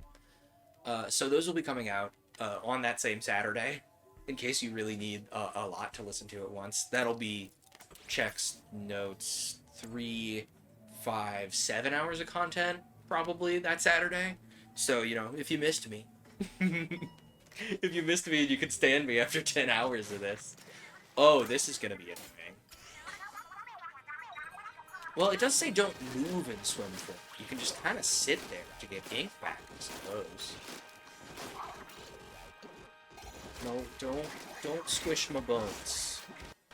I cannot stress enough, do not squish my bones. Just gonna get some ink back real quick. Then I'm gonna boop. And then I'm gonna boop. And then I'm gonna boop. Roller time. It's fine. No, don't throw me off the edge. I'm a little guy. I'm little and tiny and small, and how dare you? There we go. Just... Sorry, the little tiny ones bouncing there was very funny to me. You know what? Kraken. Kraken. You do not get to touch me, I'm a big octopus. Oh, we've been more sweaty, but we've been less sweaty in doing the side order stuff, I'm sure.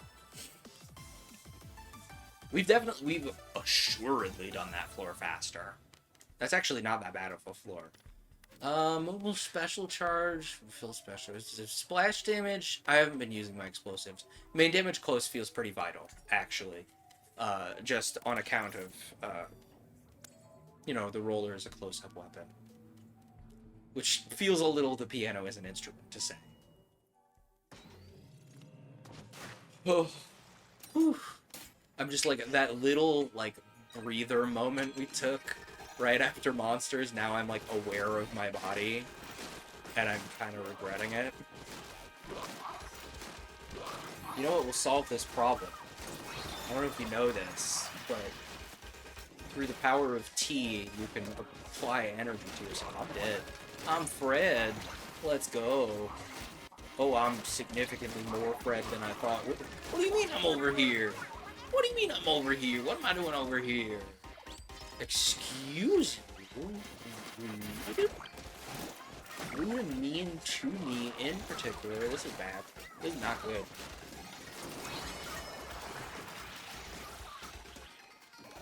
But, that's another thing.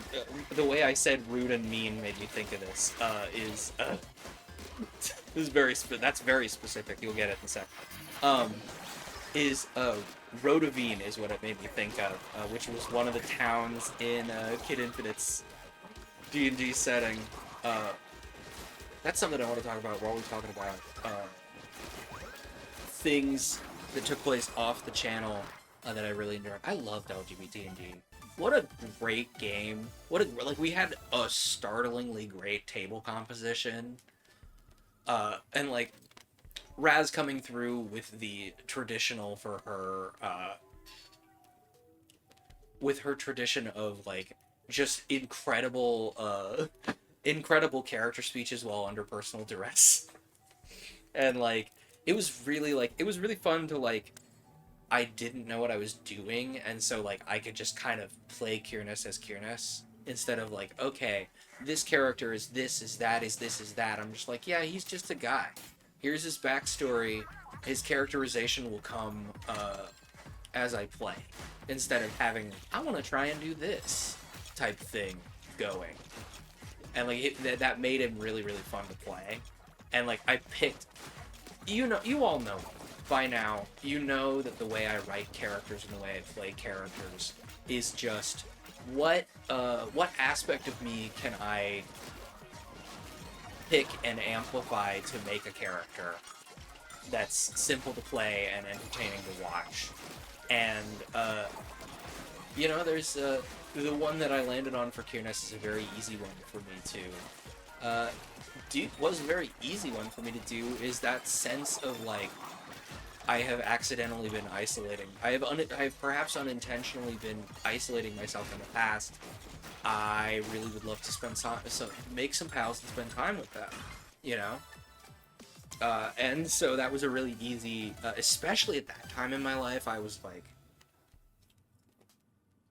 fresh out of college. I had, not kept I didn't really make a lot of friends in college except internet pals, and it was kind of hard to make friends at my job, and so it was very easy for me to channel that energy into Kyrnus and use it to make make friends with the people at that table. And we played a lot more off camera than we did on camera. We didn't play specifically in that setting any more than you've seen, or in the cowboy setting that was coming together by way of me afterwards. Oh, I hate this one. Why didn't I read? I'm a fool. Honk a beepa don't. But we didn't play any more of that cowboy setting, that table kind we just all got busy, to be honest with you. It wasn't even any like interpersonal difficulty. We just all really like had our hands full and like ran out of gas. Ran out of gas story-wise, and so like that cowboy game, honestly, if I were to come back to that cowboy game, what I was working on there, like the bit with the uranium mine and everything, I'd probably use an actual Weird West setting for it instead of trying to play D&D. If I were to ever come back to it. But I had this whole fun thing planned of like, yeah, the uranium mine made a Eldritch nonsense occur. Which, ironically, would probably make it pretty good for Call of Cthulhu. I don't know, I haven't thought about that. I haven't thought about the game after LGBT&D where I picked up the DM chair. Like, I haven't thought about that probably since we finished it, to be honest with you. There's a salvageable concept there. There's absolutely a salvageable concept there. Mobile ink recovery, yeah, absolutely, I'll buy that. I'll buy that for $1. And we got all these points anyway. Let's reset stock, see if we can get some more chippies. Ink damage, absolutely. Positively, that's superb, actually. Bon superbe, very sweet. And we'll run one more reset, and then see what we get. Explosion knockback is not very helpful. I kind of want to get some pearls. Let's get some pearls. I got stuff to grind for anyway. Alright, one more. I know I said one more, but then I said one more, but then I said one more. Inking. Oh, it increases damage while moving with roller or brush. That's actually a perfect chip for this set. Do we have room for one more? How much is a reset right now? 600 would leave us with 600, would get us one more chip. I don't want to do it. Let's grab some more pearls. Just for fun. Hee hee hoo hoo, you know?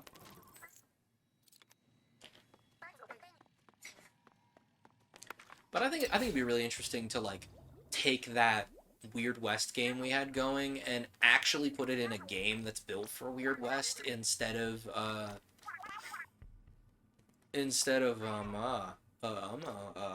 poison ink, main firing speed, ink damage. Ink damage would be actually really handy. Let's go ink damage. I think it'd be really fun to pick that game back up with a new table. Obviously, I think everybody involved is just horrible busy now. Like, Raz, obviously, like, I could talk Raz into playing. Oh, it's this. Oh, I love this one. This is one of my favorite styles. This is one of my favorite floors, because you just get to do that. It's so fun. And then it just happens, and you're just like, well. But, I think it'd be fun. Oh, goodness. Head explode. Okay. Ooh, I didn't do that right. Uh-oh. Oh, we did it anyway. Let's go. Easy video game. I, for sure, could do that faster.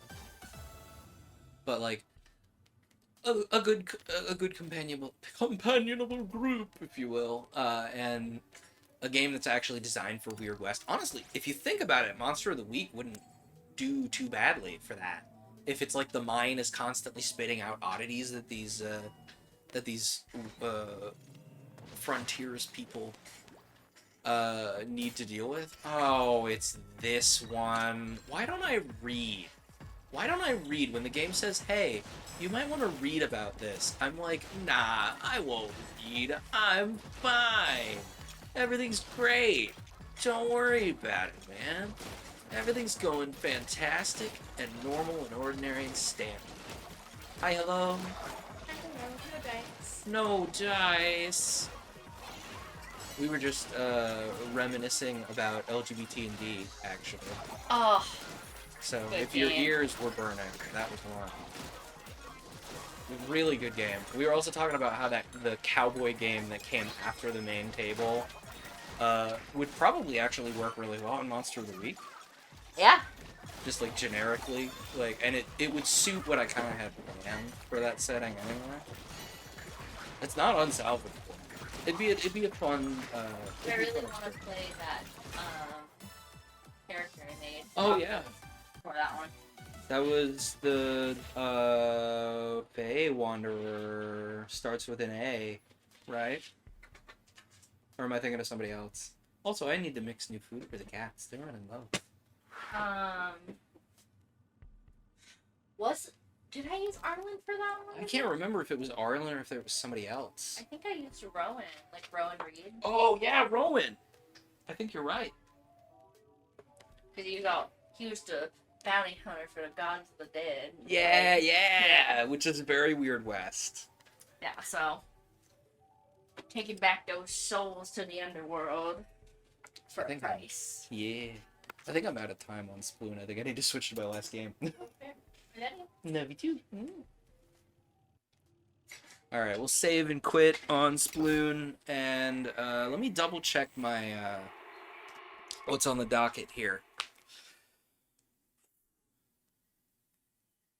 But the basement game and that Weird West game, I think, would be really fun tables to pick up and run with for actual play, but also like mechanically actual play. I don't have a lot to add to that genre. Really? Yeah, our finale's coin game. Let's see how coin game shakes out, huh? Because if it does the same thing that Control does, I'm just ending the stream. You think I'm joking, but like I am the slightest bit not joking. But coin game's a really fitting note to end on. I've spent a lot of time in the last year playing coin game. Oh hey, we actually timed that like dead on into the ads. Oh,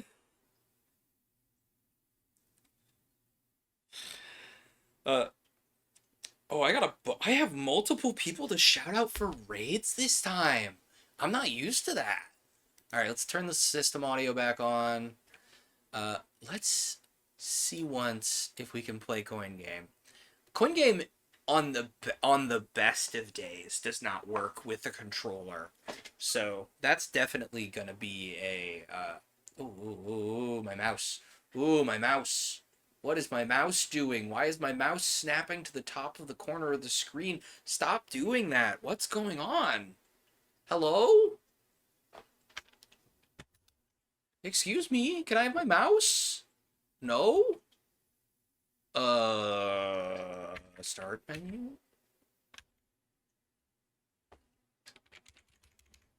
Oh, I know what it is. I unplugged the GameCube controller, and it still thinks it's still using the VJoy, it's still using the VJoy, the virtual controller joystick is still virtual controllering. Hang on, I think we need to turn the Wii U GameCube adapter thingamabob back on to unlock my thing.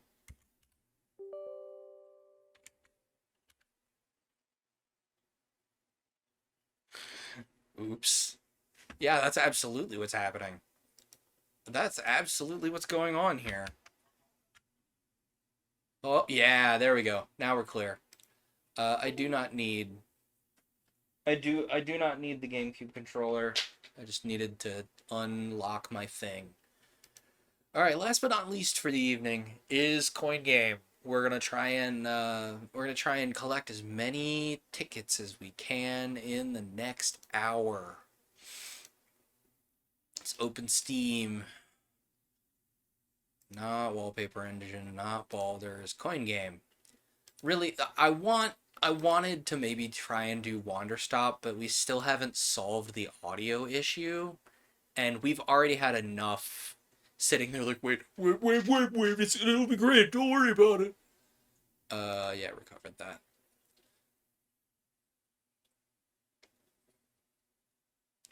Yeah, we've had enough fuss with, Wanderstop was, we've moved into 2025, we've approached the present. And it's time for coin game. Like I said, I love Wanderstop, and if I can fix the audio issue that we've been having with Wanderstop, I am ecstatic to play more of it on stream. but like until we can fix that, that's or also I really hope that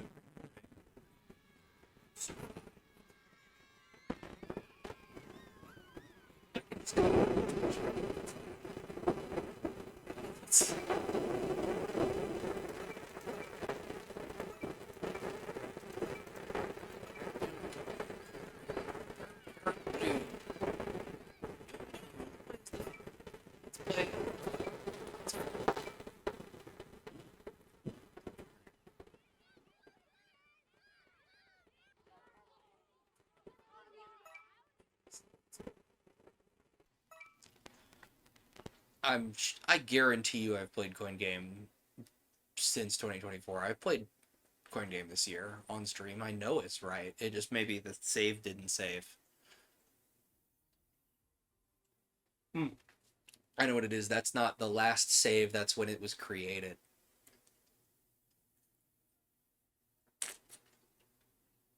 Ooh, the game is thinking. The game is doing a big think about the world. So we haven't played this map, and we haven't played this particular save file in a couple updates, I think. Yeah, that's what's happening. Alright, let's go into this arcade. Randomizing the play tables and coin pusher tables one time. You gotta do it one time. Oh, we're in the mall. Oh, zzzt. Our phone rang. Oh, yeah, it's fine. Don't worry about it.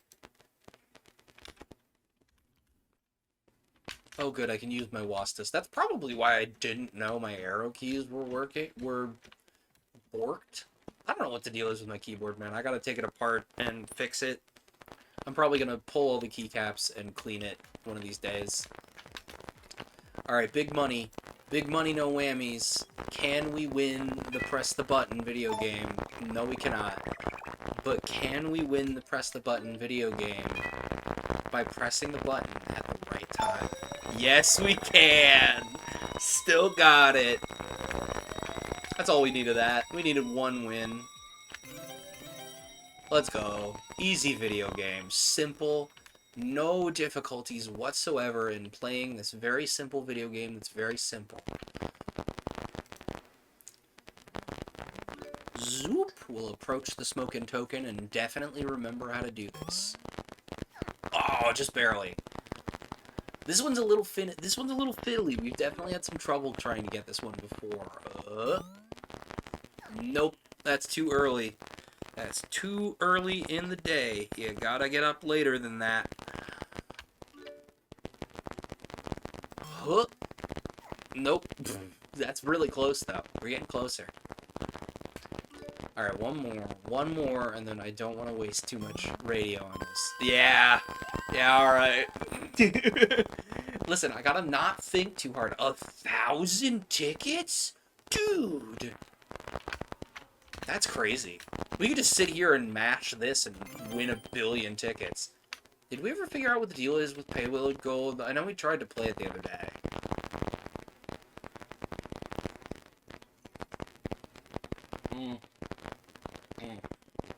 Sorry, this tea has been languishing unregarded because people have forgotten that there's perfectly good gimme some redeems that we could be doing. So I'm having to remind myself to drink it. You know what? I don't want to do Pumpkin Pusher. Every time we do Pumpkin Pusher, it turns into the entire stream is now Pumpkin Pusher, and I get a little. My brain starts melting out of my ears. Last time we played Pumpkin Pusher too long, I started talking about a large orange cat, and some zucchini, and I don't want to know where my brain will go after 10 hours if I melt it too hard. So maybe we just play Gear It Up. Oh, isn't there supposed to be, like, pirate music playing with this? There's supposed to be music playing with, like,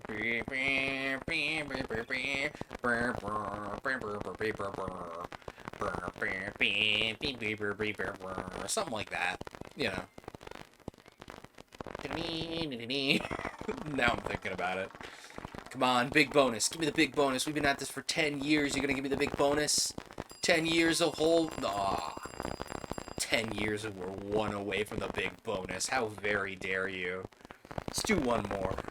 That's why I never get the big bonus, because I'm like, oh, I'll do one more, and the game's like, I know you're gonna do one more.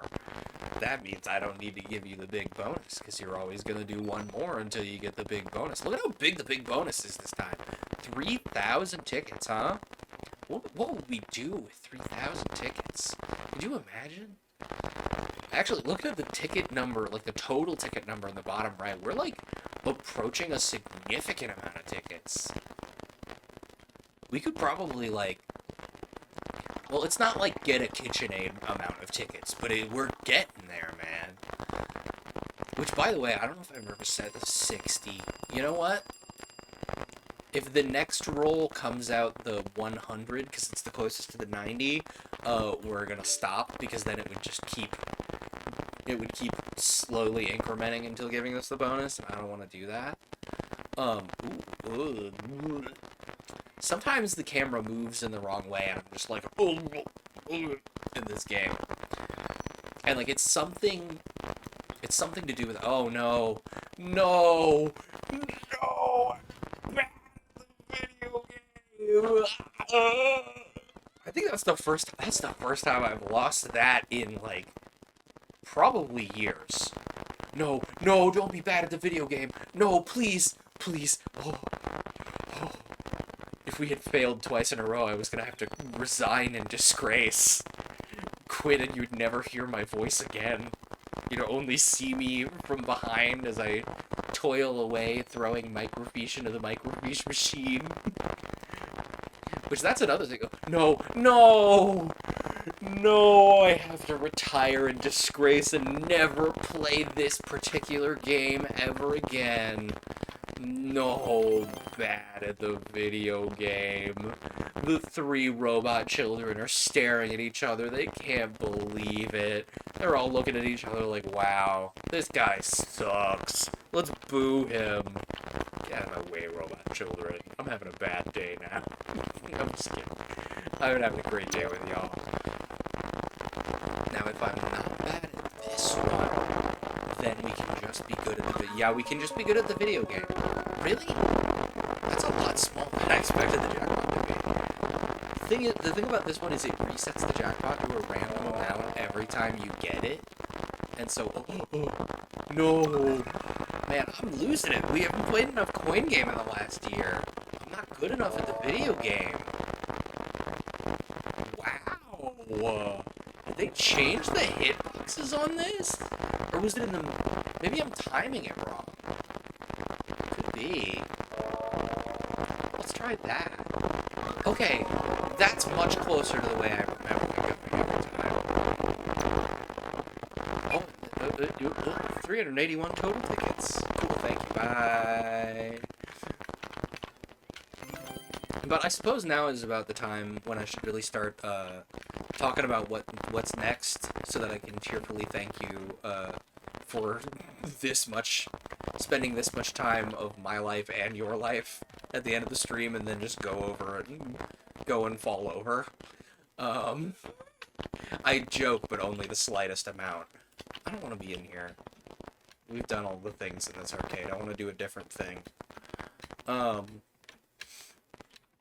what's next? Like I said earlier in the middle of Splatoon, Paper Cuts is for sure, hang on. Can I just activate Limousine? I can't activate Limousine indoors, I lied. Like I said, Paper Cuts, the rest of Season 3 is coming back, as soon as is feasible for me. Let's go to the UFO. Paper Cuts is coming back as soon as the next weekend after this one. I'm gonna make time, which is kind of a frustrating... It's a frustrating process for me, but, you know. Yeah, we're so excited about Paper Cuts. Don't you love the public domain, little robot children? Yeah! Paper Cuts coming back. We're definitely going to, if I can find some stream time, you know, we're gonna start doing morning streams before work for me, and I think I'm gonna try and do some more Camellia stuff. We're gonna plan out some things for Ferris to do, and then send Ferris through them. Maybe start 256. That's That's a very satisfying number. Oh, I was... Well, it went down? Excuse you? Y'all saw that, right? It's supposed to go up by 1. Okay, now it went up a significant amount. Okay, sure. Functioning video game. Whatever, man. I was so excited to see 256. But more Camellia stuff coming. As I've alluded to, I'm labbing out how certain card games could map onto being a solo tabletop game. We'll see if it comes together. You'll know if it comes together. I will be as insufferable about the game and its itch page as I was about this stream, which, like, I felt really full of myself posting 2 to 3 times a day about, like, this is a big deal, look at me, I'm important. You all are well aware I'm not very used to marketing myself that strongly. I'm used to it just being like, yeah, okay, I'm live, we're gonna stream in about an hour, good luck, and that being it. But I will absolutely, you will hear it if we find some rules that I like well enough to... If I find some rules that I like well enough to attach to Camellia, which is a setting I'm... Really, the more I write for it, the more I love it. You'll know. God dang, we're just missing by 1 a ton today. There we go. Was looking at the wrong light. Everything's fine. Hang on, I need the alarm to stop going off before I talk more. But other than that, I've really been... Yeah, I'm gonna talk more. I better make sure the alarm doesn't go off so everyone can hear me, he says, and then instinctively wins the video game so that no one can hear him. No, what was I saying? I've been working on a bunch of, like, off-screen stuff. I'm actually trying to get some scripted videos together, trying to produce some visuals for said scripted videos. You know, we'll see when it comes together. It is a matter of when and not if, promise. Ooh, this is the wrong one. Oop, I paused the game. Well, we'll just, we'll put the minimum into this one, and then... We'll put the minimum into this one, and then go on to the other machine, because there's better cards over there. Card drop! We might get some better cards this way. I kind of love that this is popcorn themed. Oh, we're on a roll here. Have we accidentally found the good rhythm for this? Ooh. Well, it's fine. Now there's a bunch of good cards, though. It's fine. It's normal. Hang on. Let's observe the layout here. We got a bunch of cards in the dead zones on this one. And then we got... well... this one will be pretty easy to get. Let's play for that card. What else was I gonna say? Something important.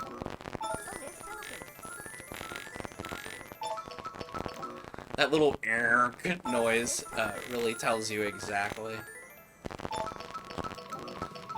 the rhythm that this is meant to be on. Bonus, play a bonus. Sorry, it's hard to think and do this at the same time. But more Camellia stuff, more Ferris. I really want you all to be very familiar with Ferris. I think he's going to be a very entertaining character to work with. I kind of intentionally wrote him a little isolated, so it's a little easier to... Can I please? Wrote him a little isolated so we can kind of exposit a little bit, because you know I love to exposit. I love to just stop and look at the camera and talk for an unreasonable amount of time instead of doing anything else interesting. Which is why I'll never write a Hollywood film.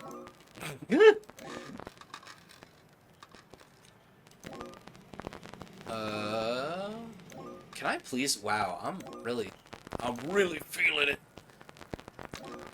But I'd really love to do some interactive fiction stuff. I had a great time playing Zork today, and that might be a fun one to come to.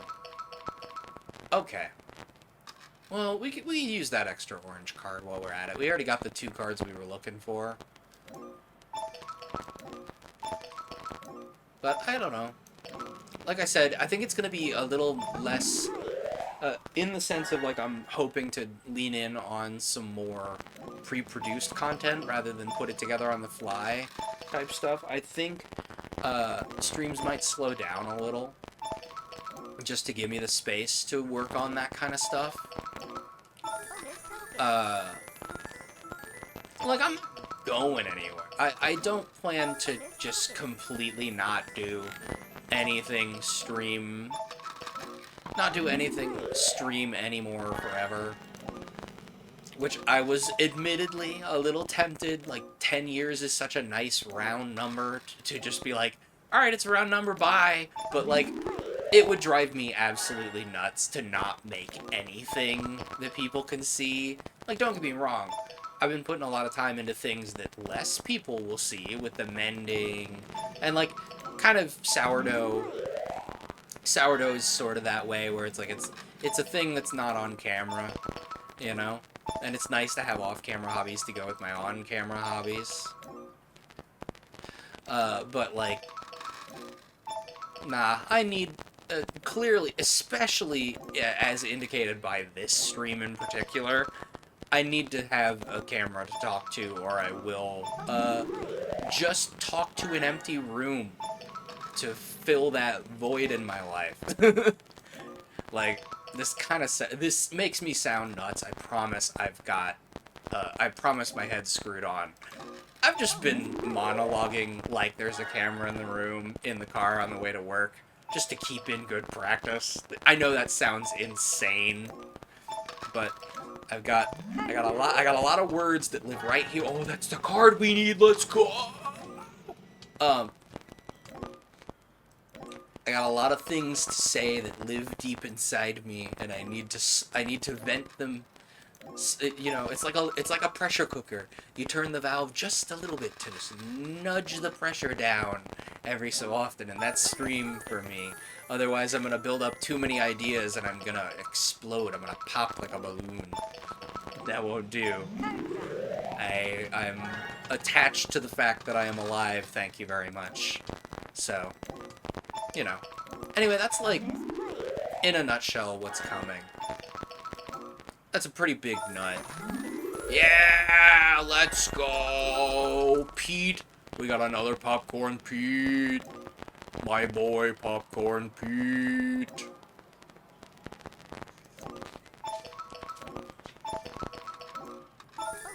Magnus, sweet kitty, did you know you don't need to dig like that? He's digging at the food. I hope you all cannot hear it. Thankfully, I can't really hear it with my headphones on right now. I think I'm running out of gas, gang. I think I might need to... I think as soon as we're done here, I gotta think about calling it. I'm sweating. It's hot. My brain's melting. I'm slowly becoming goop. And I still gotta make... We got miso tofu ramen planned tonight. And I think I might need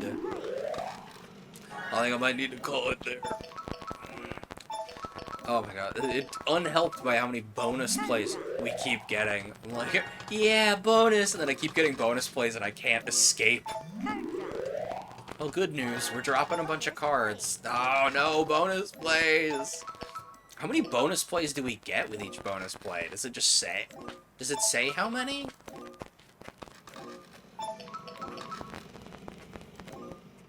But I kind of love that this is based on, like, loosely, obviously.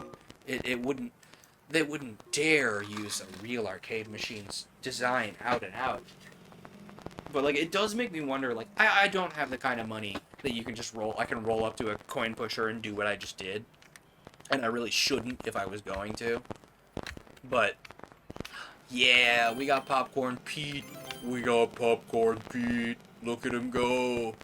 Please do not put items into the machines This is your owner said this is your last The owner said this is your last warning. I didn't put him in the machine though.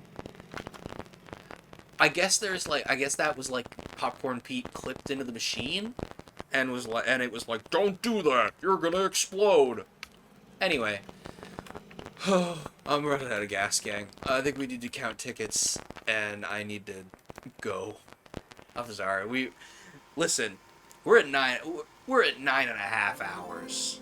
We're at 9.5 hours. We're at 9:45 even. We're at 9:45. It's fine. Don't worry about it. That's pretty solid though. Anyway, I think we're gonna save the game. We're gonna save the game and call it there. I said I was gonna. I was like, oh, it's gonna take me a minute to cure up. I'll be fine. I can definitely get some words out. Mm-hmm.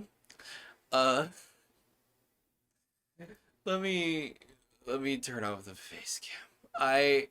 It's been 10 years, gang. I've spent since 2015. I've been taking this seriously. Since I just decided, yeah, I'm gonna.